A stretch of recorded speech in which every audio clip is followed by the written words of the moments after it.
Welcome again, everybody, to Wood, Air, and Metal. It's just me and Tim this time with water and nothing because it's a Tuesday before St. Patrick's Day. And we're recording a podcast. That's right. That's right. Parenting 101, COVID lockdown-ish situation. Stay inside. That's right. I think. Right. Actually, we were outside. I was outside today. Do you drink the day before St. Patrick's Day or St. Patrick's Day itself? I don't remember. It's been so long. Are you supposed to stop drinking ever? Yeah. Does that happen on the day itself? Have you cut back? I'm not sure how things go like that.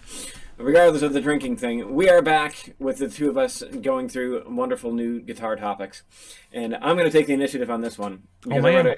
I was just reading an article on classical guitar amplification, and it totally ties into what we were talking about with your three things the last time a little bit. And I don't want to rehash the subject, but come at it from a particular classical point of view, because the points that you were making about the amp being an extension of the instrument is... Oh, yeah, that's right. That's right. I was trying to remember the three different things. Now I remember. Yeah, okay. Yeah. So the point that you were making about the amp being an extension of the instrument is kind of the same exact thing that this article was pushing at really, really hard. And that for a classical guitarist, and I totally am in this camp, it's a matter of I don't want the amp doing anything to the sound besides making it louder. Like no EQ, right. Everything comes through exactly direct. And it had Barwaco in it, Benjamin Verdery, and a couple the other world-class performers talking about having to play with an amplification system just because they were doing certain venues that were not conducive, And it ended with an incredible point because, it goes through and talks about all their great experiences, their bad experiences, and how, like, Barwaco's search for the great system happened when he was premiering a breaking of his hand on a music stand. When he was premiering a Takamitsu piece it was a quintet and him, and the amplification system was like way too loud. And if you're familiar with Takamitsu, his music is extraordinarily subtle in its dynamics and quiet, and like the guitar just came through when its part came in just super loud and drowned everything out, and it totally killed the piece. And he's like, after that I was looking for something where that would never happen again. And so he uses like a Neumann plugged in through a DI, or not a DI, preamp into another system to amplify his guitar. And I'm like, well, not all of us have 10K to drop on a system like that with that in mind. But every single one of the guitar players had the same exact philosophy in the classical realm of all we want is our guitar to be out there. And that's it. Nothing else done to it. Yeah. Like, don't add any reverb. I mean, as much as I love reverb, don't add anything to it because we want that particular thing. And it ended with a really good pseudo-philosophical question point about classical guitar. She's like, Zhang was making this point, and she's like, do we honestly have a idea of what our guitar sounds like in its purest form, or is it we're always playing off the room? So we don't actually know completely what the guitar sounds like because we're always playing off of what the room is designed for. You're playing and also your sitting location, right? Yeah, totally. I mean, just from that point of playing it in different angles the other day, or the other podcast. So that was an interesting point. It's like, well, it's a good one because that definitely changes. Depending on where you're at, your guitar will sound different. It'll still sound like your guitar to an extent, but the colors will be a little bit off or something depending on where you're at. And I that was a fascinating take. So that was sitting in my brain when we started this thing up tonight. So I'm just curious to see what you think. Yeah, it's interesting because it made me think of, I heard Josh Smith, we talked about him a little bit before, he's a great guitar player. When he first moved to LA, he was talking about how he was trying to get into like session work. And then he had kind of a name when he went there, so I think it helped a little bit getting some session work. But he would just kind of show up and do the parts. And as he wanted to get better at it, he became friendly with Mike Landau. And Michael Landau has been on like 1,000 records or something, And what he noticed was Mike brought all of his own mics to every session. He brought his own preamps. He put the mics on the amps. He didn't let the engineer do it. Like he was very particular about, he knew what stuff sounded like. He he took responsibility for how it got recorded and what the sound was. And it wasn't like, oh, just trust the engineer kind of thing. Like, Yeah, yeah. and it was like really, Joshua was really enlightening. And then he was like, well, I need to learn, like, where do you put mics and what kind of mics should I use for certain sounds and how do I need to do this? So when you said that Barwaco brought his, Neumann and the preamp, is like, if you're going to be somewhere where you're going to get mic'd, especially as a professional, perhaps you should take it upon yourself to provide the right thing to get the sound you want. So Yeah, if you're going to play somewhere and you're like, well, I hate when they put that mic on my guitar. Well, then why don't you bring a mic? Or you're like, well, I hate the way that they don't even have a mic preamp. They're just using what's on the board, and that's a crappy board or whatever. Maybe you should bring your own preamp too. Just like taking responsibility for it. Just to kind of interject real quick, Yeah. one of the other things too. Well, where was I going? There was a point to what I was going to point. A lot of pointing going on to your point on that. But one of the here it is. Okay. One last thing in the article is Barwaco uses a studio monitor for his amp. Or one of them did. I don't think it was Barwaco, but another one was like the studio What do you monitor. mean? What do you mean as an amp? I mean, as something to amplify the sound of the guitar. Where would that be loud enough to help very much, I wonder? Well, that's the other point with classical guitar. We're not looking to like shake a stadium. We just want to be able to cut through the other stuff that we're playing, other instruments that we're playing with. Yeah. Generally, like I don't see like if they were going to say like, oh, this guy's selling out a 50,000 person stadium, solo classical guitar. Let's just say in Dreamland or whatever. I can't see a classical guitarist being happy with any of the sound that he got in a room like that. Like, unless the technology at that point is totally different than what we have now. Yeah, it would sure. just be super loud. No subtlety, no nothing. You just want it to make sure that the guy sitting in the last row could hear it clear. That's it. And so I think the studio monitor thing, because mine get pretty stinking loud. Like, they're not over 100 watts. Yeah, I mean, certainly they're louder than an acoustic guitar, I think. So is this human voice, but whatever. But I think that the idea is that a studio monitor is designed to be as neutral as possible, so you can adjust everything on the other end, like whether it be software or through playing. And that just had me thinking, it's like, that's a brilliant idea. I mean, it would be a pain in the butt it's already a pain in the butt to drag a PA, a mic, and everything else out there. But it just comes with the territory. But with the studio monitors, it's like, that would be an incredible sound. And perhaps I wonder how they fill a room though. Like those the way they project and their point, more pointy sound. Like, that's a problem with guitar amps too, right? Is they're very directional. So like wherever you point them, it sounds a lot different than somewhere else, which is another point of like, do you really know what you sound like? Like, yeah, you're not like sitting when you're standing up and the amp's going by your feet, you're not really hearing what's coming out of the amp directly.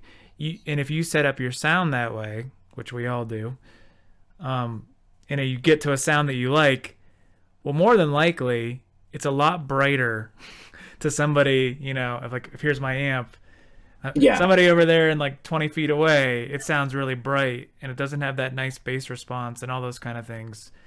But to you, it sounds good because you're standing next to it and you're not really getting the full blast of what it really sounds like.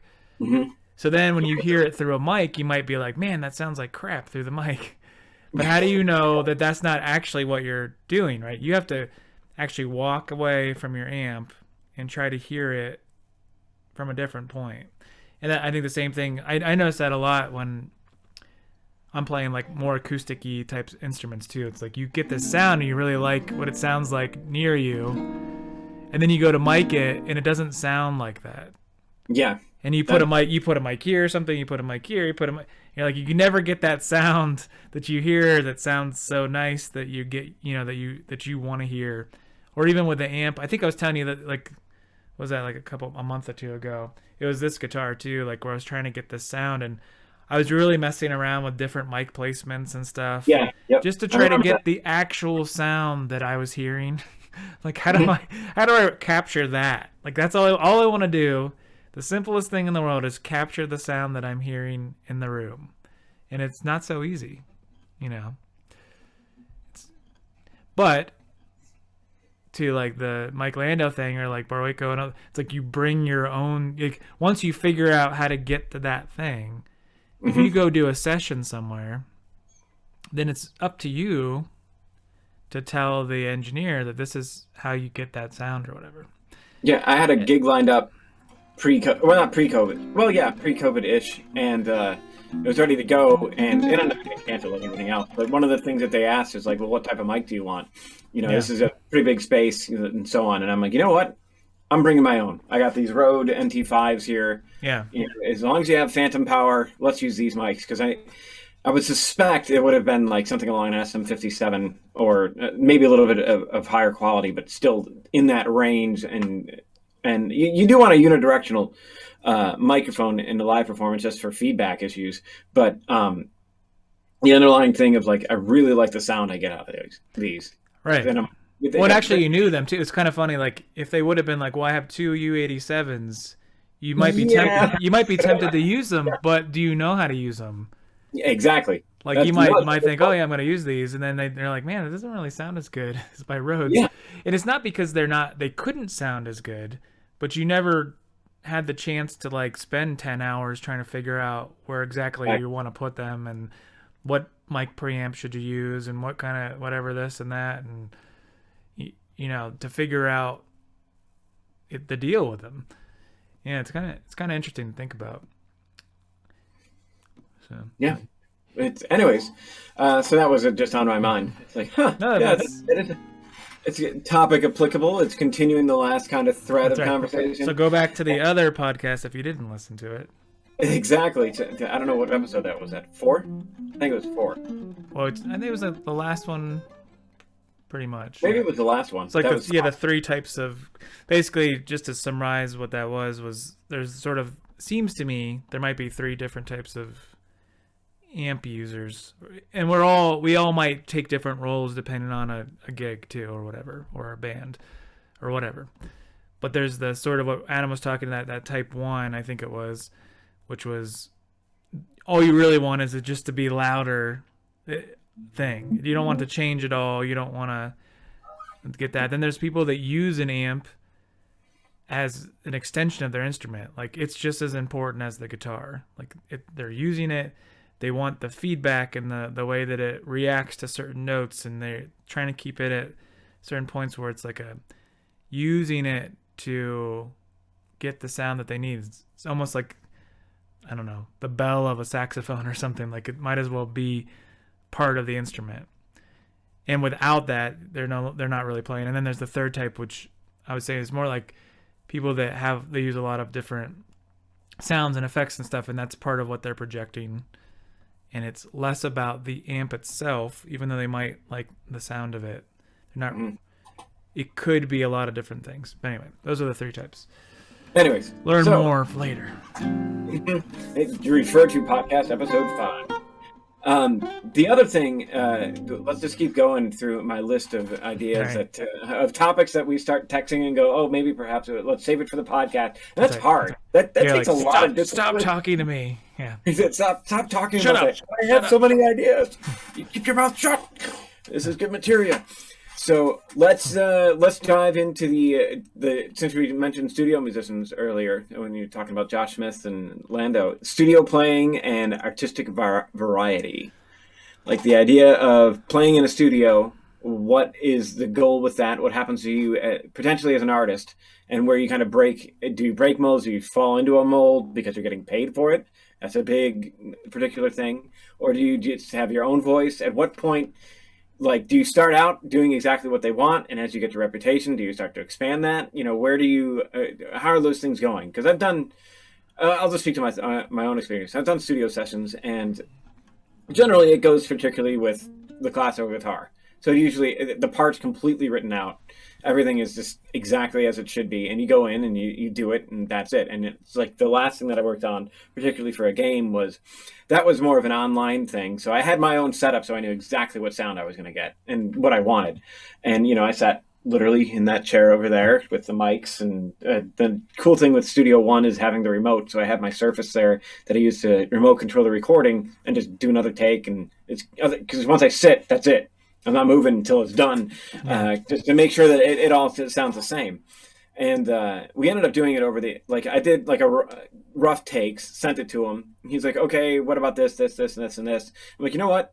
Let's just do a stream, and so we just get the instant feedback rather than take like 2 weeks of communication and sending things back and forth. Just do it. And we did, and it worked out great. Like, it was kind of interesting to have that immediate feedback. Well, it wasn't interesting. It was extraordinarily helpful, being like, it's like playing chess by mail or something like that. It's like, well, it's going to be about a week before I find out what this guy does. But,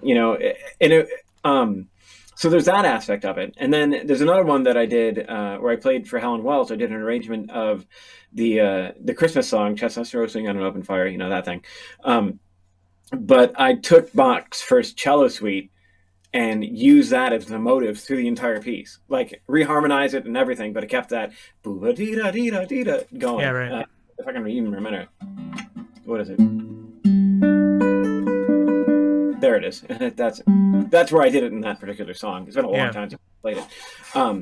But with that, it was one of those. We were talking about working together, and I had all these different ideas and sketches, and then as I was falling asleep one night, I was just like, wait a minute. Hold on, like the melody, the that'll work.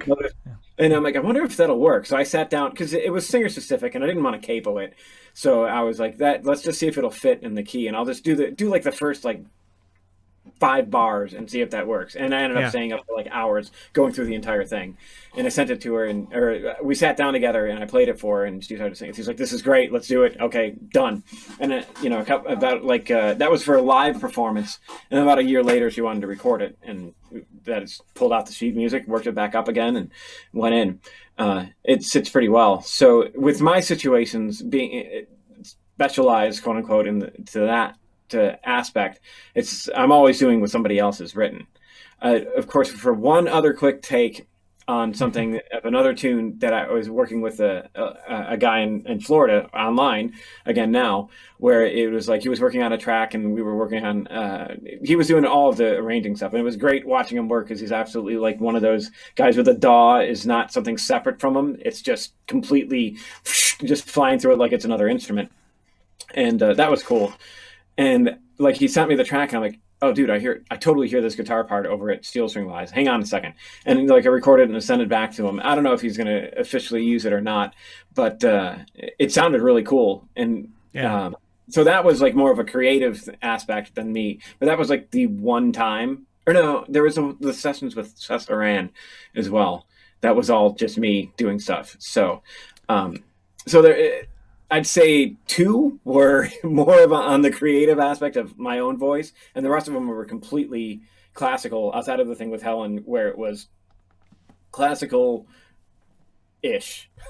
So but played through. Yes, I guess to add a little context to the discussion too, is what this kind of came up with was, are you not you as rhetorically, are you working as someone who, are you getting hired to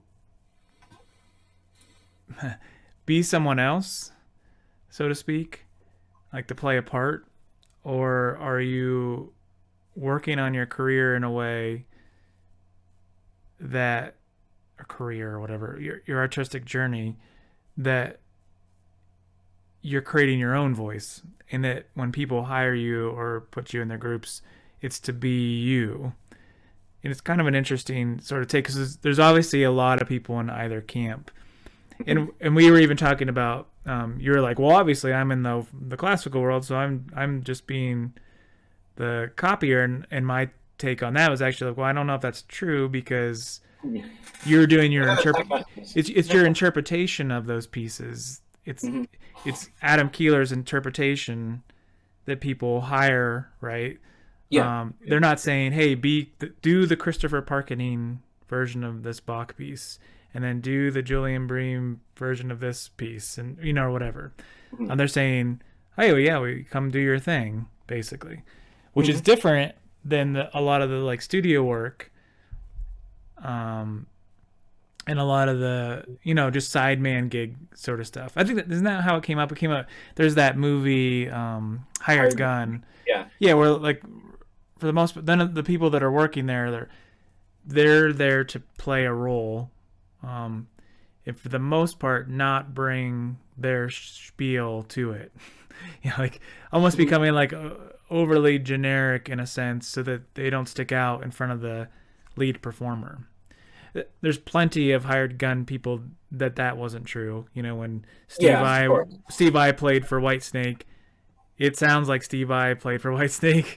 Like, Hmm. Hmm. it doesn't sound the same. Like that was sort of intentional or whatever. So it's a little bit. So some people bring in that kind of thing. It's like, oh, if you bring Steve Vai on a session, you're. It doesn't make sense for you to be like, hey, can you just play it like this style or whatever? You would be like, hey, this is what we're doing. This is kind of you would kind of let him do his thing. That's part of the reason you're hiring someone like that. Hmm.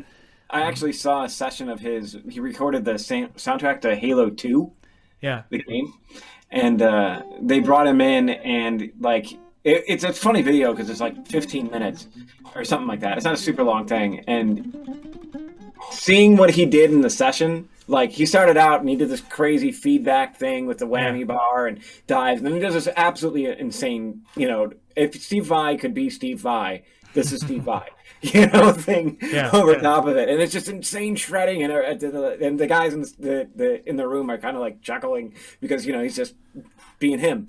And the game comes out, and the only thing you hear in the game is that feedback, and then that's it. Oh, really nice. It's like, oh, all that, and it's that little snippet. Or like Andy McKee played on Josh Groban's Christmas album, and they did Little Drummer Boy, and all it was like, I was expecting like this cool like rhythmic tapping thing on the guitar to come through, and it was literally just like and just in the drop D, I was like, dude, you're gonna change the harmony, and I don't think that was him. I think that was the producers. Just like he would do dunk dunk dunk dunk and just like Right. hit the strings, and they like barely use what this guy is capable of to like put it in there.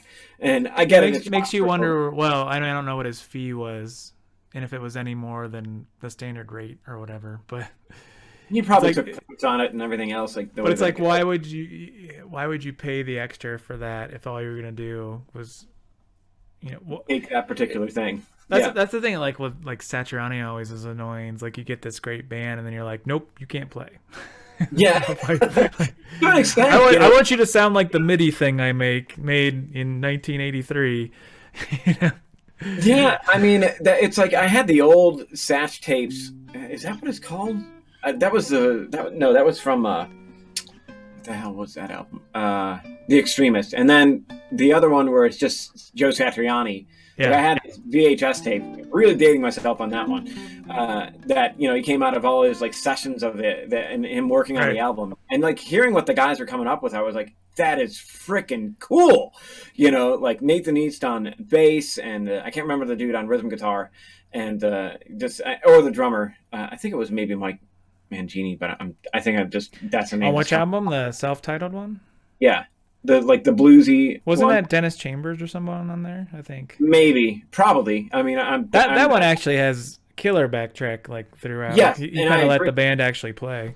But you should have seen the sessions. It was like that is a cool direction to take. That like they were Yeah, taking right. it all these other directions, and it was like that's really cool. And not that I loved the final product personally, but the just seeing that like all that other killer material sitting in the background that doesn't get used is Oh always yeah. just oh man. Um, so, anyways, I mean, it I just get it. I mean, obviously yeah, it's he's him. much more popular for not doing it in a way. So Yeah, and that's kind of what gives him that respect amongst the other players. And I loved his music. I still do. But there's clearly more how do I say this? Definitely people have stood on his shoulders and taken it to other directions and levels. Like, no doubt about it. But without him, it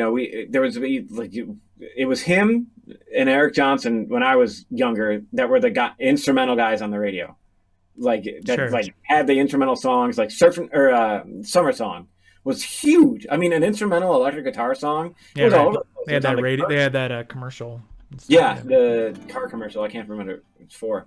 But not only that, but it was on the radio all the time, and everybody knew what Sure. it was. I played that song in a coffee shop with my cover band. Nice. We're talking a small coffee shop. I got my PV5150, my PRS set up, and played the thing like note for note with that, and kind of like blew the windows off the place to where everybody's like, used to folk guy, and I come in with my drummer that had a double bass drum. We can barely fit on the small stage that's there. Perfect. That was great.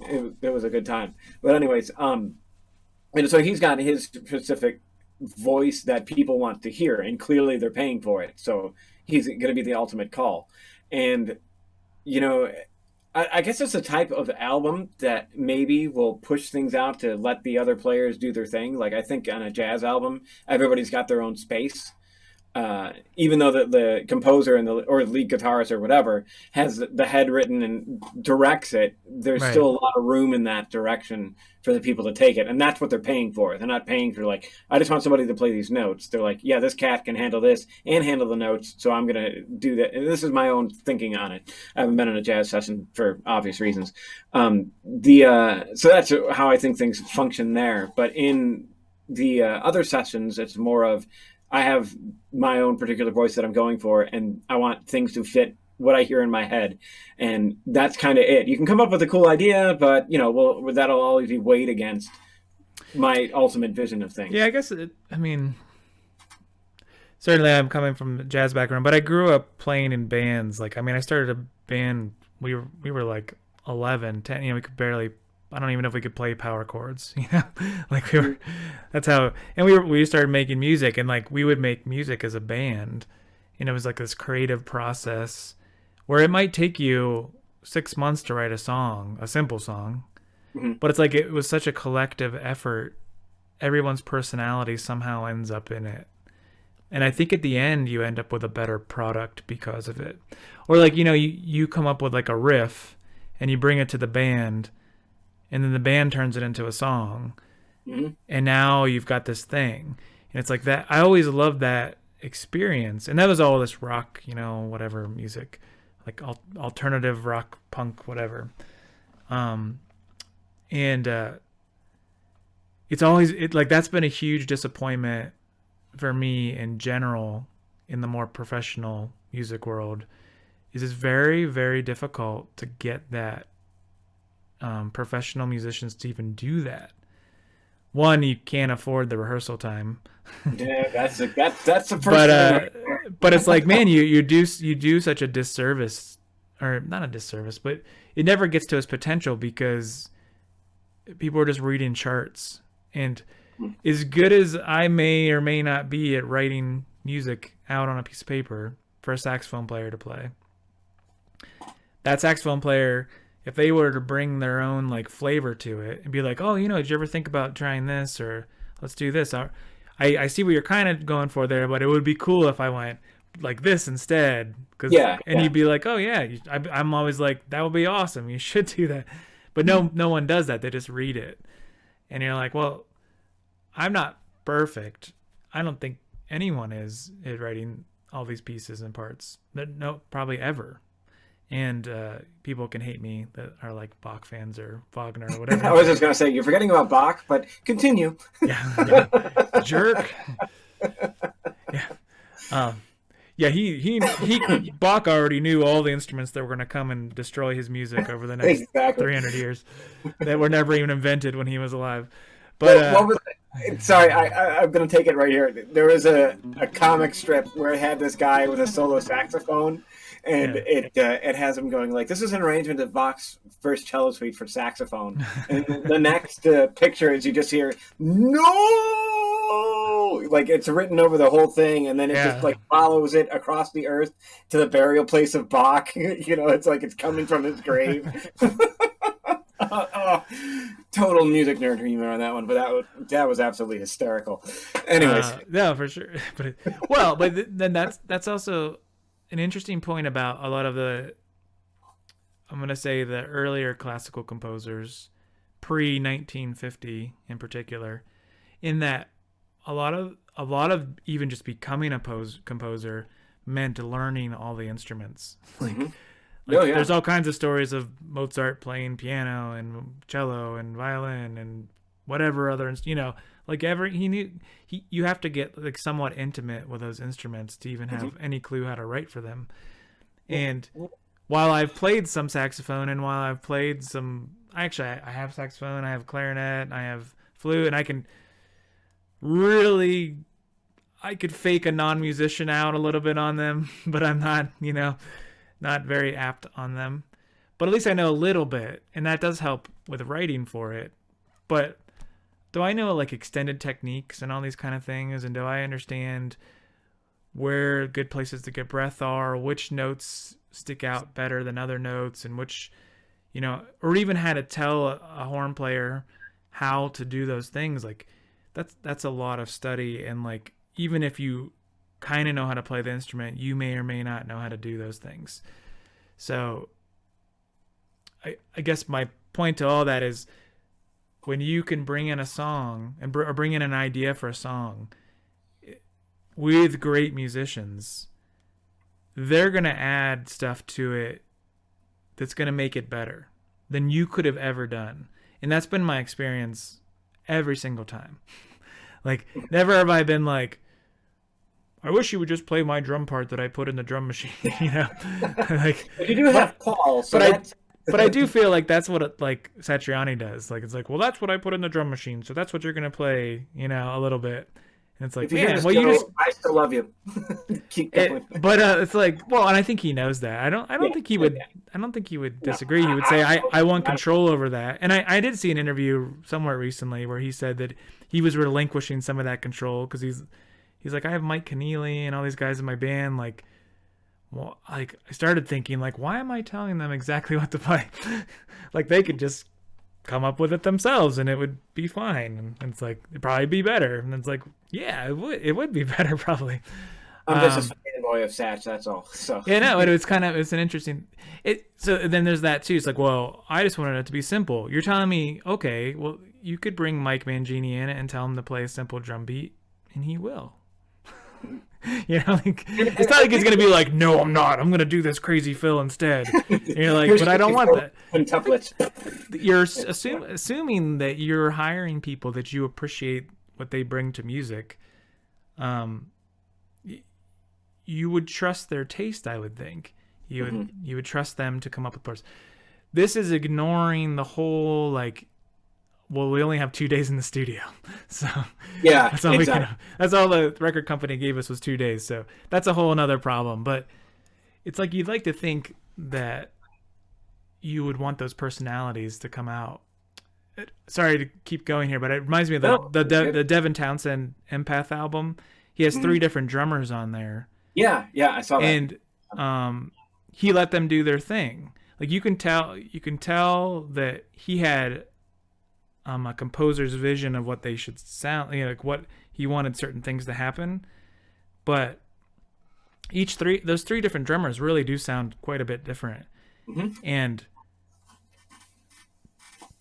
what's interesting, that album actually still doesn't sound like there's 3 different drummers in a way, but you could easily pick it out if you knew who they were. What's that? Sorry. I said I pity the guy that has to learn those parts. Oh, yeah. Well, yeah. So that was an interesting thing too. Is they talked about like the tour, and then it was one of those 3 guys was gonna get the tour sort of thing, and had to learn all the parts. And actually, 2 of them at least have learned all the parts. And they're both just incredible incredible, right? For sure. But the one guy is like this like blast beat like monster, like just. I mean, he has a channel, Samus66 or something like that. Dude is yeah. He's funny. He's funny, dude too. So he's a worthwhile channel. I'll try to link it here if I remember. But he just like the crazy like death metal blast beat stuff. Like, it's just unreal. So like Devin hired that guy because that's what that guy does. he didn't say, "Oh, you know what? I know you can do that, but I just want you to do like the Lars Ulrich thing on this song." It was like, look at this. Like, this guy's incredible. I want to bring that thing to my record. Like, he had a vision. Like, that's what. So I like to think that that's what you do when you make a record. You're saying, well, these are the people that I want on the record because they bring their thing. But anyway, kind of going off a little bit, but it still comes back to the. You hire those people, in Devin's case in particular, like those drummers brought something unique, each one of them. One was more of a Zappa-ish drummer, one's like the blast beat drummer, one's more of like a gent drummer. And they had their thing, so you grab from each one of them their stick and go from that. As opposed to just hiring somebody who's very good at mimicking anything. Mm-hmm. No, but that you kind of like when you said that. Yeah, I was half joking about. I pity the guy that did that, but then you brought up the blast beat guy, and it's like, if you're a guy that's pretty well versed in most styles, but you're not 100% on that particular. It's like all of a sudden you have to learn this new technique in a relatively short amount of time if you got the gig. Yeah. It's like, here you go. That's you got the gig. Awesome. I'm gonna finally my big break. By the way, you got to play these parts. Oh my God. And then all you do is like sit there with like practicing it and sticking your legs in ice so you can. Well, that's an interesting thing too, though. So if you hire somebody else to do that gig, presumably who you like, would you tell them that they have to play those parts exactly, or would you let them do their own spin on it? So I think I would let them do their own spin on it. There's certain things that would be important to keep, but otherwise go from there, Mm-hmm. Yeah, I mean, unless like it was a really specific thing to a song, like if there was one part where it's like the blast beat was feeding into it directly, it's like, well, you can't, you got to play that part. You can't do your own thing. At which point it'd be like, oh God, here we go. It's like that when I was talking about that thing from the Britannia game. Now that I realized I could have done that classically, and I peak all the levels in the mics here, but now that I realize I could have done that. I can't hear anymore. Yeah. Oh my God, my car speakers are blown. Doing that with AMI was like so much easier than trying to do it with just a pick. Like trying to do it with a pick was crazy. I had to build up all this endurance, and of course, like I said in that particular podcast, at the end of the show, at the end of the run, I figured it out. Just doing it AMI, I'm like, really? Like, really? That's it? Right. Okay, whatever. So that I think it was a good extension of the technique, though. That's what I liked in the sense of like it was challenging enough. It was a simple song. I mean, it was a F sharp, just hanging on that and doing 1/4/5s in a country vibe. But that still expanded my technique, and I enjoyed that aspect of it. So to kind of counterpoint your idea of like, do you just serve the song, or do you have your own voice? Where those lines are, and so on. Like, not to counterpoint it, but just to kind of throw something in, like an asterisk on it. It's like there's also the aspect of working for somebody else that wants something specific, and they get the your doors opening, or some type of ghost is appearing behind you. I don't know if you see that. Okay, so the. Probably a ghost. So anyways, the aspect of getting in there and learning something that you never would have engaged in before because of the technical aspect is I like that. Like, I enjoy that, and that's why I kind of like playing the classical thing and getting in there and having to play somebody else's part, because it's something I never would have thought of. It's like, as much as I like my own brand, quote unquote, it's getting pushed from other artists is a heck of a lot of fun. Oh, I mean, this is not saying like, oh, I only play my own parts too. I mean, I think anyone would play specific parts. Yeah, I mean, that's what you're playing somebody's song, but you might bring your own tone to it, or the way that you do vibrato. You're not like trying to copy the Clapton vibrato or something, and you're doing like your style, or the way you slide in the notes and all the little intricacies that make you sound like you. as opposed to trying to nail something else down. I don't know. Yeah, no, exactly. It does remind me too of who was it? Do you know Lee Ritenour? No. He's kind of like a big smooth jazz kind of thing, but he also was a session guitarist, played on like hundreds of records or whatever. Anyway,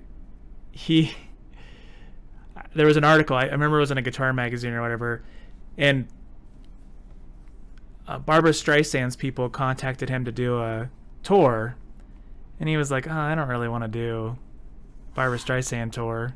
He didn't really like, wasn't his favorite kind of music or whatever. Yeah, I get it. And then, but he was like, "You never say no, right? You say, well, my price is some really big number." Mm-hmm. And so they sent it, and they said, "Okay, cool."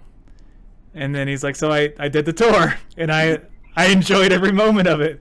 There you go. It's amazing when you get the check how you go, that wasn't so bad. So as much as I work more towards the typically when I do gigs now or when I play with anyone, it's to sort of just be me, I guess.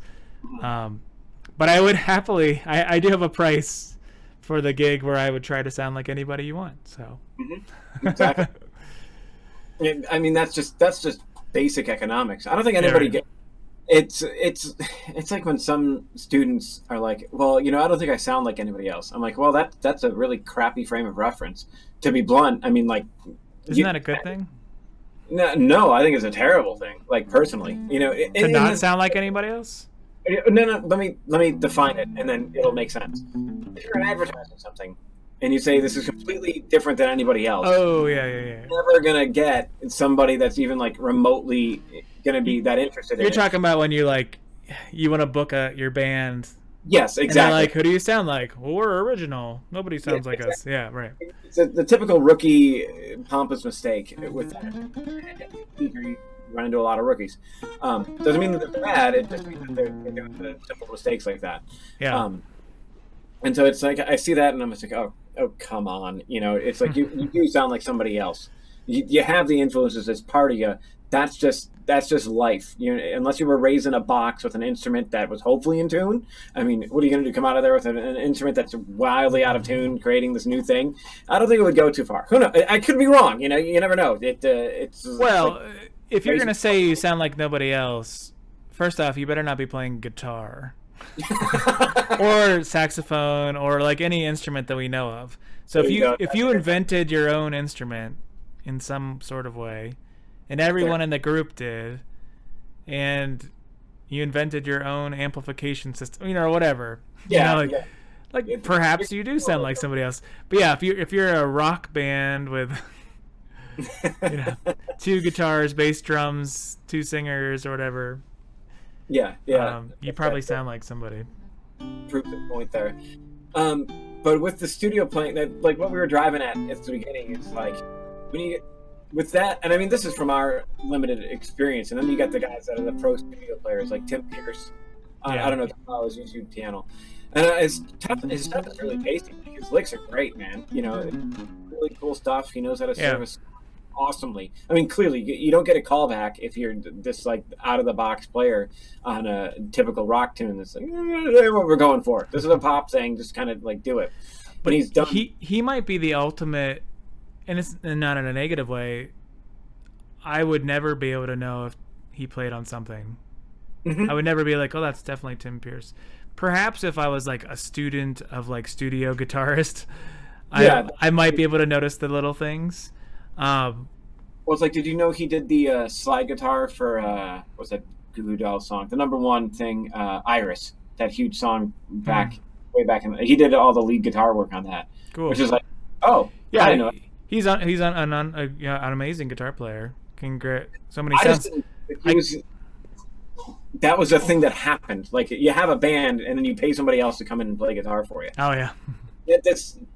That kind of like blew my mind. I'm like, I thought it was just the Goo Goo Dolls, and maybe that's clearly coming from an ignorant spot or a blind spot on me. But it's like, wait, really? Like if I had a band and we all played the instruments, I'm not paying for somebody else to show up.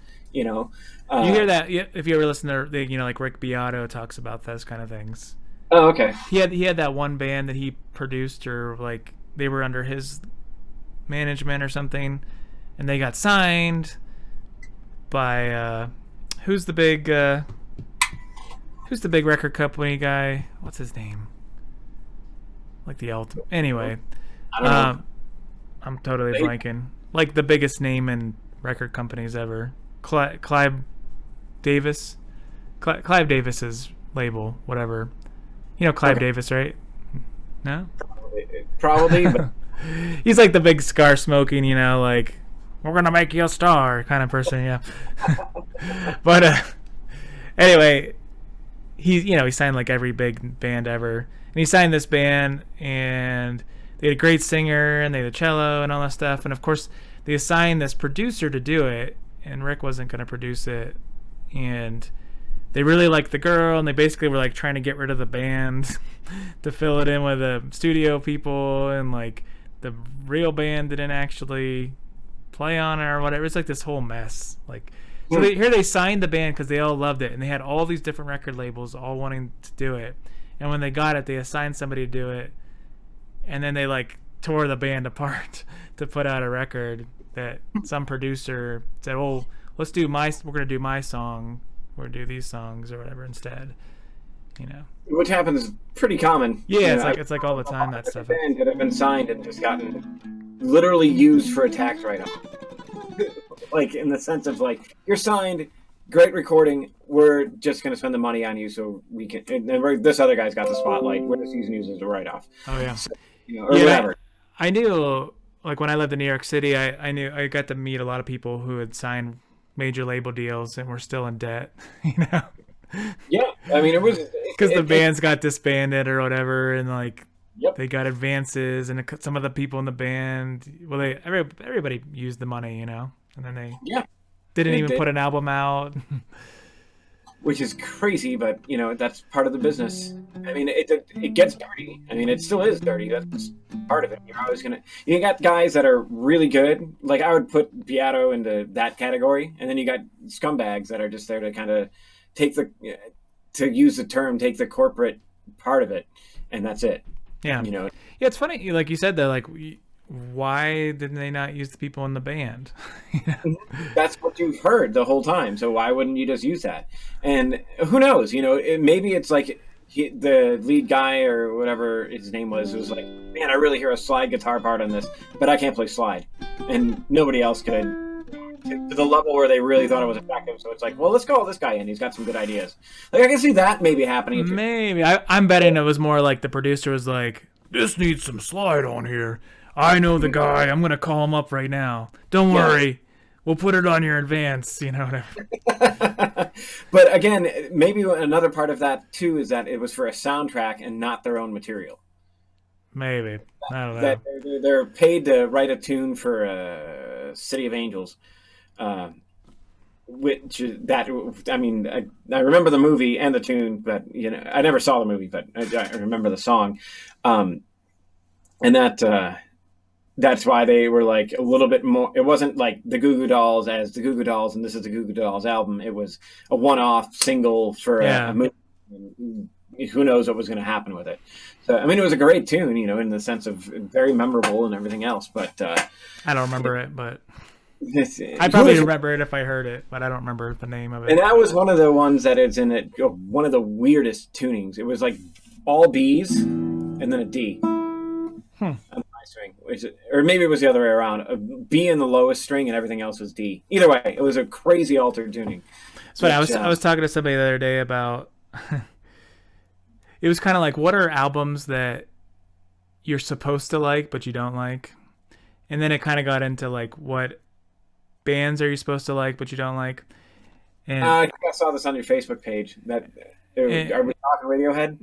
No, well, some people put Radiohead, I guess, but I love Radiohead. It wasn't on my Facebook page, this particular conversation, but I kind of got to the point where I'm like, well, I struggle with some certain errors, but one of the ones that is like, to me, is like just the worst is I really love like the grunge scene, like the whole like early 90s grunge scene, like that first the first groups, like they were all so awesome, and even like Rage Against the Machine, like that stuff's all awesome. And but like the second, third wave of like grunge is like my least favorite. Well, So like the Goo Goo Dolls and Bush okay. and Okay. Weezer and All right. like I don't even Creed and all that stuff. Like I can't, like it's like my least favorite kind of era of music ever. That sort of Like like late Nirvana was '90s. What's that? Nirvana was first wave. Nirvana, Yeah, Soundgarden, Pearl right. Jam, all those guys. Um, and Nirvana was a band that was like I listened to music like crazy until I really got into playing guitar, and then I thought it was garbage because they're like, "Oh, this is so easy," type of thing. Not getting the point. I can see the look on your face, like, "What the hell is wrong with you?" And I didn't get the point of the music. I was still it's like into the Satch crazy electric guitar thing, and I measured everything in that Yeah, regard. sure. It's just typical teenage idiocy, but now looking back and seeing what they were in terms of the counter movement, and the same things happens with classical music, where it went from romanticism to serialism to minimalism to aleatoric music to like the pendulum just swings back and forth as things get sick of it. And I was talking with a friend of mine today just to kind of get a little bit. What was your point again? I lost your point. I'm tired, but yeah, I think this applies. That's why. Otherwise, my brain wouldn't function that way. So we were talking about like how it's like the '80s again, and Yeah. it's like the fashion is back, which God only knows why, because it didn't look good back then, and it sure as hell doesn't now. Um, Looks and good on me though. Yeah. Anyway.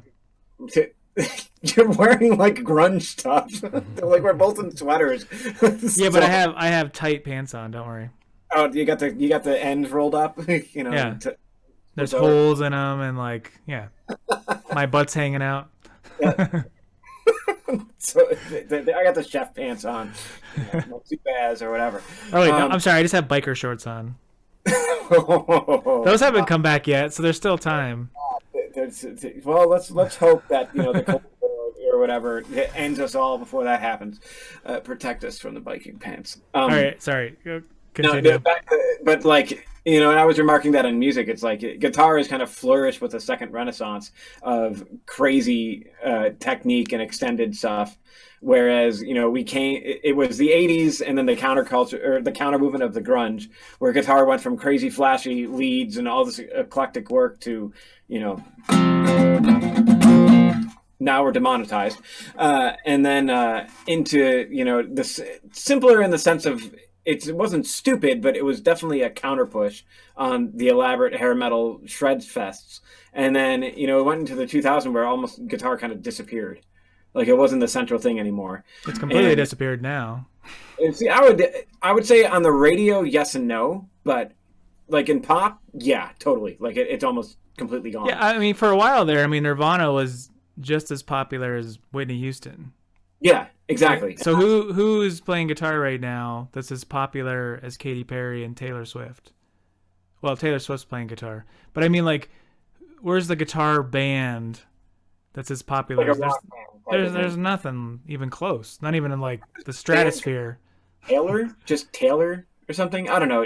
Beato was talking about it on his top 10. It was actually pretty freaking cool. Like he played the track, and I was like, "Oh, that's in seven." And he's like, "This is in seven." I'm like, "Oh Well, yeah." it's one thing. I mean, one hits whatever that doesn't count. Okay. I'm stamping it down here. Yeah, That doesn't count. It needs to be a full length album, not these one offs. yeah, right. I don't know. I don't think they exist anymore. Like even U2 has kind of disappeared, but they're all older, and that isn't happening. And I don't. I had written going over the place, and I kind of hope I can get back to the point where I was thinking of a second ago, but which is I wrote this blog post a couple of years ago, and I had looked at the Rolling Stone top 100 guitarists, and I kind of went through the top 10. So this is Rolling Stone, right? It's like a popularity contest. And what was interesting to me was the youngest person on the list was like 65 or something. It's like we haven't had a guitar hero. So the last guitar hero, and there's one caveat to this, was probably like Slash in a way, and in a sense of like the soloist guitar player. John Mayer's kind of there, and then you also have other Guitar Hero people like Tom Morello and whatever that are a little bit not so much about soloing or whatever, but they brought a certain style, and Kurt Cobain for that matter. But yeah, it was kind of funny, like.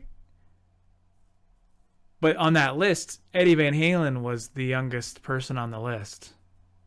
On the top 10. Oh, it was like Clapton, Page, Keith Richards. Yeah, B.B. King. Trying to remember who all they were, but it was people like that. Jeff Beck. Yeah. And for some reason, I would put them up there. Yeah, they were all fantastic, but it was like, is it even possible to have anyone younger than Eddie Van Halen get on that list? Like, could anyone even come in now and be in the top 10? Well, I think that list is more of the pop crossover, for lack of a better term.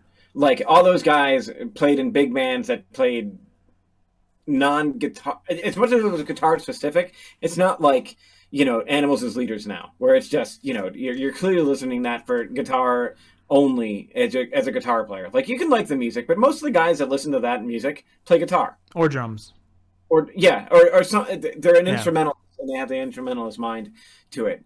Whereas the Van Halen and Led Zeppelin and all those things, those are bands, like, and their guitar just happened to have the big flavor to it, and that's not a poo-poo on any of the stuff that they've done, but I think like the measuring stick that they would use as listeners is nowhere near what musicians would do as performers, and just guys that knew the thing. Like, if I were going to do like top 10 guitar players, and I wouldn't have put any of them on there, not in a disrespectful way, but I would look for the ones that are doing things that are well beyond what I'm capable of and had staying power and are continuously writing. Those where I would be like, this guy. So Jimmy Page wouldn't be on there then? If I was going to go with, in terms of so like, you would put Tosin above Jimmy Page? And technically, absolutely. Like, and I think Tosin is really doing a lot of stuff. And by the way, I love Tosin, but yeah. Oh, yeah, so do I. I get what you're going for on that. And I think that's a matter of like comparing apples to oranges, where I think Tosin wasn't going for we're going to be a band with a singer and go this route, where we're supporting things in a particular way. He's doing it in terms of, this is a guitar focused band. And even himself, like, I love the way that he came up as Animals as Leaders, because he got signed as him, but he didn't want it to be like him. The Tosin band, yeah, right. Yeah, exactly. Which is like, kudos to him. Though it is a Tosin band. He can say it all that he wants. It's totally him. The other guy, Xavier, is a great player in his own right, but I really think that Tosin's the backbone of that and the draw. Like, no idea at this point. No, yeah. Yeah, it'd be like, there is no Animals as Leaders. Sure. So, yeah, I think that's a perspective that I'm going through. Like, I like Jimmy Page's stuff. I'm clearly not like in any delusional way being like, what an incompetent buffoon. It was great, but the guys that, if I were going to pick a top 10 now, that really get me like, wow, that's interesting and that's cool. No, not even close. Like, even Tosin, he'd be on the list, but it would be such obscure guys. It'd be like the musician's musician, and that's just part of what happens when you get specialized. Oh, sure. I'm not trying to pick on you either. There was something you said that was about somebody who's constantly writing and evolving, and so Jimmy Page easily falls into that category. Somebody who is, well, at least to a certain age, was doing that. I mean, every Zeppelin album is like new and fresh, and that sounds different than the one before it. In that respect, actually, much more innovative than Animals as Leaders, no offense, which has effectively made the same album like 5 times in a row, slightly improving their procedure for it. But if you played like a mix of the albums of Animals as Leaders, unless you really knew all the tunes very well, you probably couldn't tell me which album they were on. And that's why I was going to argue with you right away. I'm like, I know there's differences. I can pick it right out.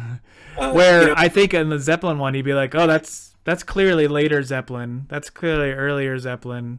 That's clearly this era.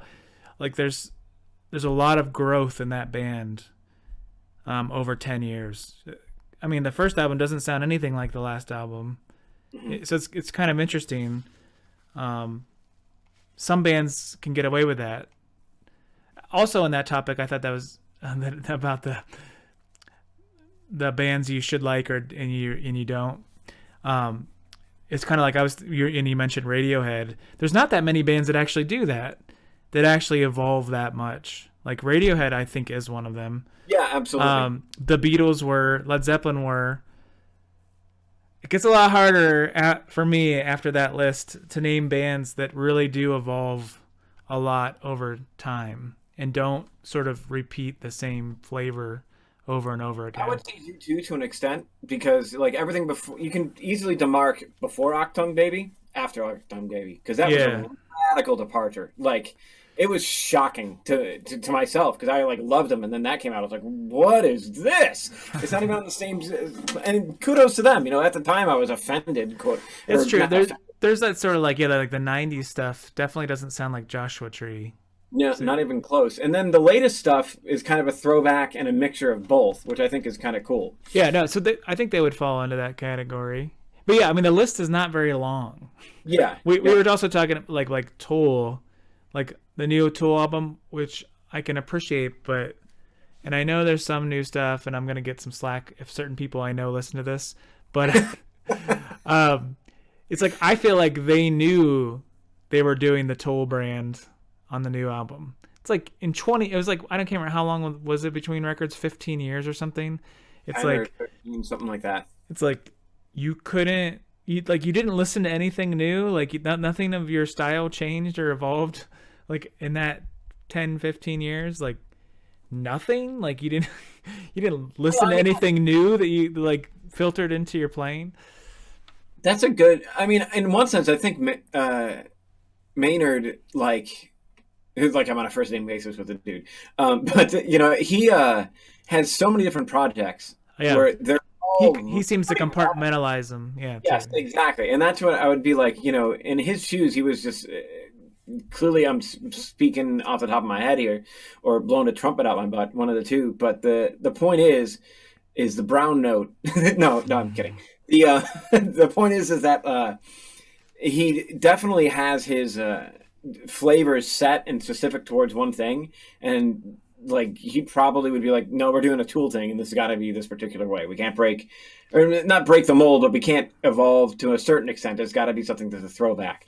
And who knows, maybe that's why they took so long to the next album. God only knows. I enjoyed it. You know, I thought it was it was good to hear new stuff from them, regardless if it sounded like Tool. It was still new material, you know. And that's a kind of an interesting question. Just like, if you have a band with a brand and a certain sound and you want to evolve, at what point does it stay the same thing, or does it radically depart and become something else? Like, maybe that's why he did A Perfect Circle and Pucifer and all the other stuff. So, well, it's like, I think there's two sides of that. What bands can get away with it, and which bands can't get away with it?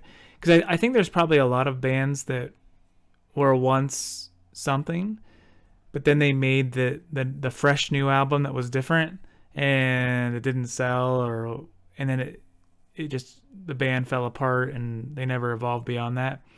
Where like Radiohead or whatever did change their sound a lot, but their fans loved that. Like their fans ate it up. And how do you get the fan base that will eat up anything new that you come up with, as opposed to the fan base that's like, they were so much better on the first album, you know, or whatever. I was just going to say, like, you take Metallica and Radiohead. Yeah. Whereas Metallica had their particular sound up through the Black Album. Yeah. And then when like the Saint Anger and Load and Reload, it was like, everyone's, what the hell is this? Like, you know, it was kind of them, but it wasn't the same aggression or whatever people perceived. I wasn't like huge into them. And then, like, at the time when they were big, quote unquote, I wasn't big into Radiohead either. I was just like, okay, you know, it's Radiohead. It wasn't until I got good headphones and no, I'm in that regard, you know, it's like, I really could hear everything that was going on. I was like, oh Lord, this is incredible. Oh yeah. So I think like radio had a vibe around it that was it's a vibe around them that's so new and continually new that everybody didn't know where they were going to go anyways. Yeah. Like there wasn't like a typical like, oh, that's Radiohead style. It's like you're putting a style on them. So But at the same time, like they're so identifiable. Like it's like within seconds you can know it's them, but it sounds nothing like the other thing you heard from them. I don't. That's Kid A to OK Computer is like, did you get dropped on your head before you went into the studio? But that's not a knock on it. The difference is clearly a creative outlet. Yeah, but somehow it all works together in some mash. And that goes to I'm definitely a Radiohead fanboy at this point. Yeah, the more I could hear what they were doing, it made a difference. Like listening to it on the radio or whatever in the background, I never got what was going on. I just thought it was electronic mess, to be blunt, And then when I got good headphones and was like, all right, everybody's raving about this OK Computer, and I put it on, it was like, whoa, okay, that's pretty cool. And especially once I got into enough of production where I know how hard that is to do something like that. Like you only have so much of a canvas to paint with the neural spectrum, and keep it all so that it's like it's unreal. Well, I mean, besides all the textures and stuff, I just think like when you talk about songwriting, like I'm like, man, there's such good songwriters, and like such a like unique take on it. When everybody's like, everyone's already done everything. It's like when I hear them, I don't hear that. I hear like just extremely creative, but like super well crafted songs. And I think they do it. And this is another place where somebody, if anyone's still listening, is gonna give at is like, I think they're way better at it than the Beatles were. Oh yeah, hands down. I mean, like the Beatles albums, like they have amazing songwriting, obviously, but I feel like half the albums on like every one of their albums are like throwaway tracks. Oh, dude, I will do one other and throw down the gauntlet on the Beatles and be like, if they didn't have their producer, they weren't going to go anywhere. Like all the arranging and everything else wasn't them, and you can hear that on the later solo albums. It's just like, yeah, you guys definitely worked together better under the studio with the what's the way to put it? John Martin, is that who their producer was? Anyway, Jim Martin, I think, maybe something like that. But anyway, he was a classically trained composer, and he knew what to do with the instrumentation and put that all together. It's not like John Lennon showed up and was like, I think we need a marching band for this particular part.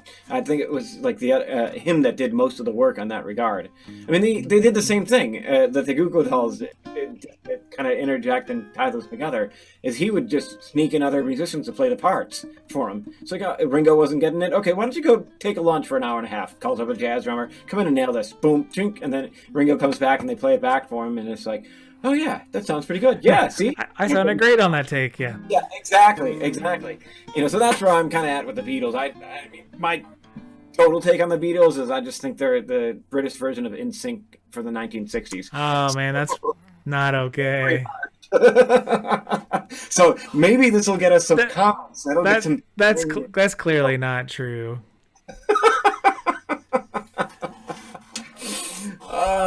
Clearly.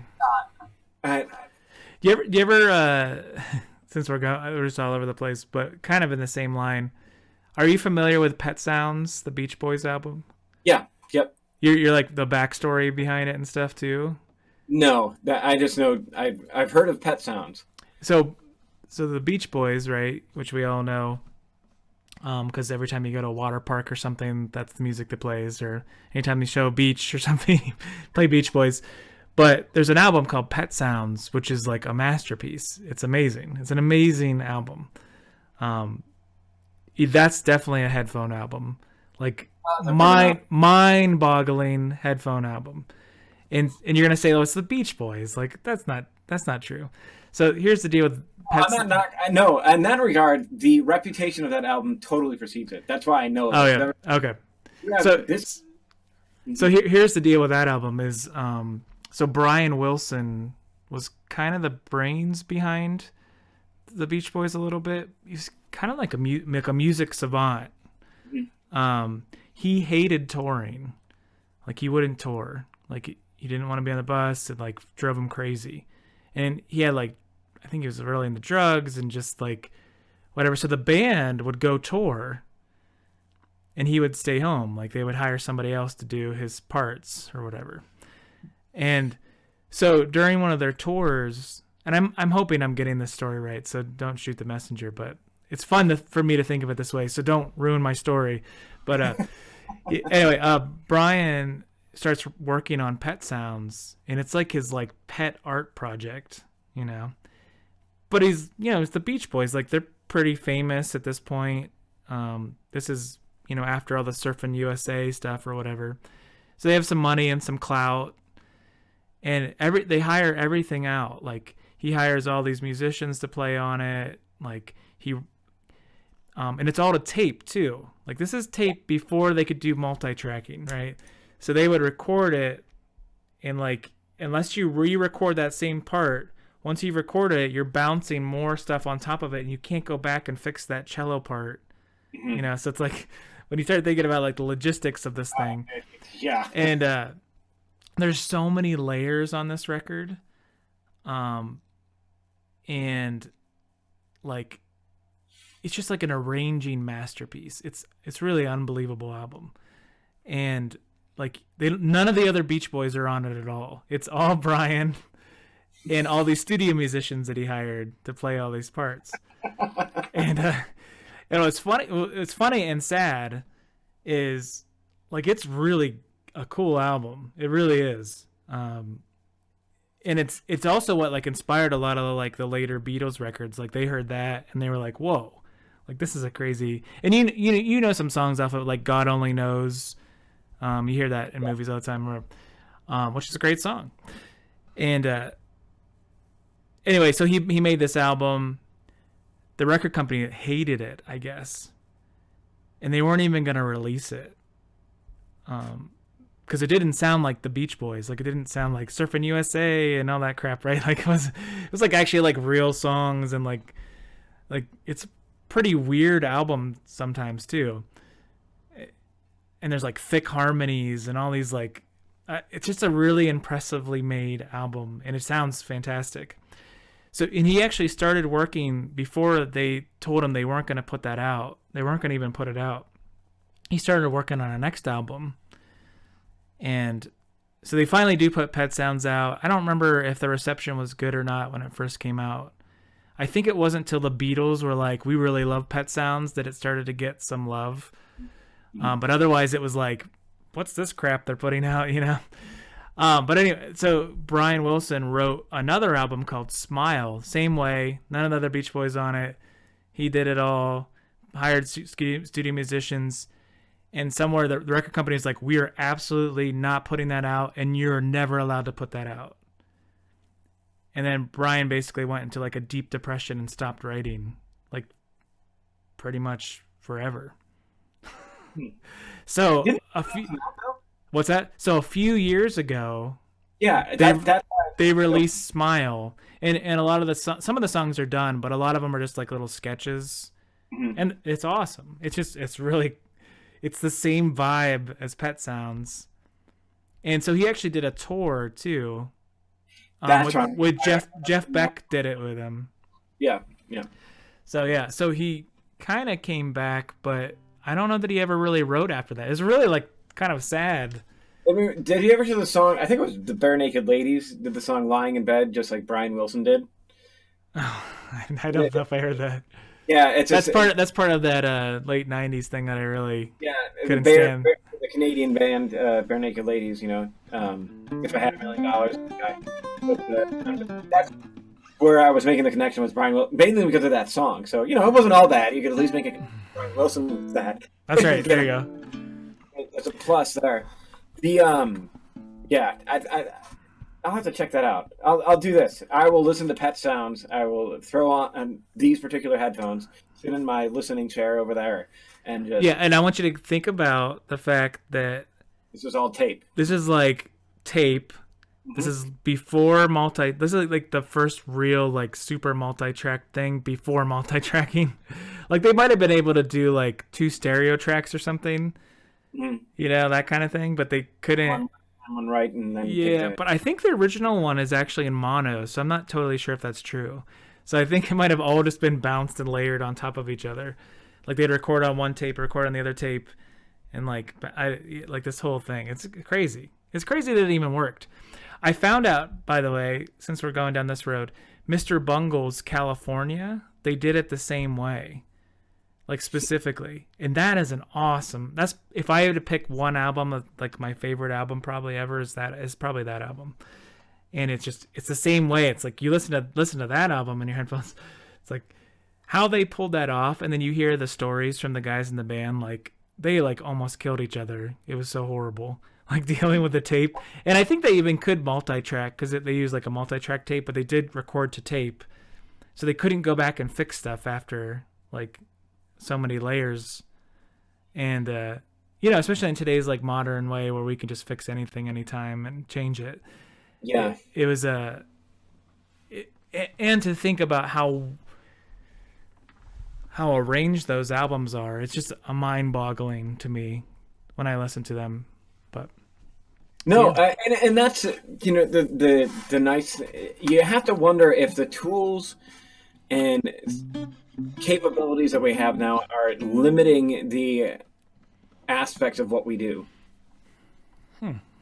That might be a thing for another podcast to dive into, but that's the old the old adage of what does the limitless lack? Like a Zen cone, limits. So it's like how, and you just kind of sit there, and enjoy your trip while thinking about that thing. But the other, like the part of that is like, I wonder if the constriction or the blatant, easily available things that are out there are killing an aspect of creativity that would happen if there was strict constraints just by the physicalness of it. Because sure, it's who knows why some virtuosity tend to flourish in certain ages, and we will look around now and it's like, are musicians the same level as they used to be? Blah, blah, blah, blah, blah. And clearly there's answers of technique has skyrocketed just because of the availability of it. But, is there another Bach walking or a Mozart or, a Stravinsky? Oh, that's right.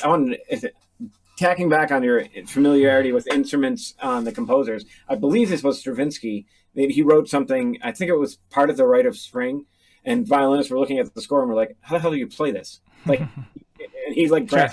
He handed him a violin, he goes like this. And they're like, okay, I guess it can be done. And that was it. So just to kind of counterpoint the whole thing of like the extended techniques and the knowledge of the instrument. And maybe this ties in with my point is that they were so knowledgeable of the instrument, they lost the idea of being somewhat creative and pushing it outside the bounds, and they needed some guy that was like, well, these are the sounds that I want. Plunk, there it is. That's how you get it.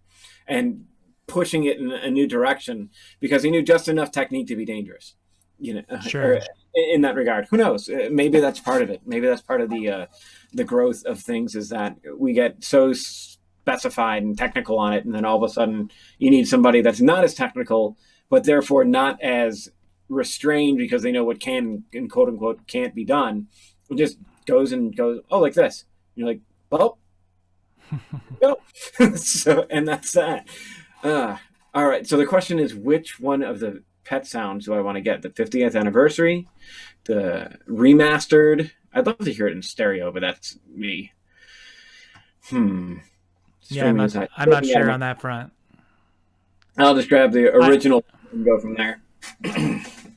Yeah, I don't know how much I will get into the what do you put it? The wanting to hear this because just looking, I searched it on the Apple Music and it's like the Pet Sound Sessions, which could be interesting just to listen to. It's 90 songs. Now, I don't know if I have that much commitment. I drive a lot, but at the same time, I can't be wearing my hi-fi stereo things in the car. I guess it depends how much you like the record, but yeah, there we go. If I really like it, I'll commit to doing the 90 things. But I will listen to this for next week, and I will throw on my good headphones to do it. Nice. Yeah, I haven't tried it with any of my, like I should do that with the Grottos. I'd be curious about the stereo. I think if they did it right, the stereo remaster or whatever, maybe that's good. I don't know. I'm like really skeptical about remasters. And I like those Led Zeppelin remasters that Jimmy Page did. Man, I think they sound horrible. Yeah, I don't, They're awful. I don't know what happened. They sound like, I don't know. They're so scratchy sounding, and like there's high frequencies just like killing your ears the whole time. I don't know. I'm wondering if he Lost you know enough hearing that he couldn't hear those. exactly. Same. Well, I mean, outside of like the this was before they had a hearing protection or any of the knowledge of what happens Sure. to ears.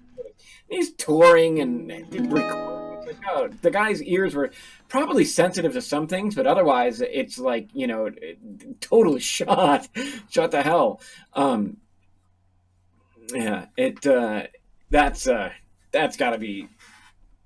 I mean, it's funny. I'm going to get my ears checked tomorrow, like my yearly checkup, and it's like on my spectrum of stuff, it Yeah. dips right around the human voice area, and then it goes right. Like I'm losing my hearing in that spot, and they're like, "Do you need a hearing aid? Can you hear in crowds?" I'm like, "Yeah, I'm okay." Way to like scare the crap out of me. Yeah, really.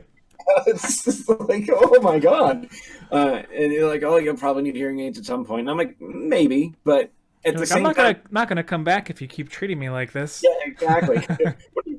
Just good news, please. This is, but I will say that, an interesting side note: the more I do recording and use good headphones, the more sensitive I am to stuff without the headphones on. Like I can hear a lot more detail, and I think that's maybe because the mics show you what to listen to, like Maybe. that training of that sensitivity of it. Like, because if that works with the Oliver Sacks thing, where he had like composers that all of a sudden would hear everything above like a D5 out of tune, even though it wasn't. They would play a keyboard, not a piano, but like a synthesizer, and everything would sound out of tune over a certain pitch. And it's like it would just be that once it hit that range, so they had to retrain the brain to hear things in tune.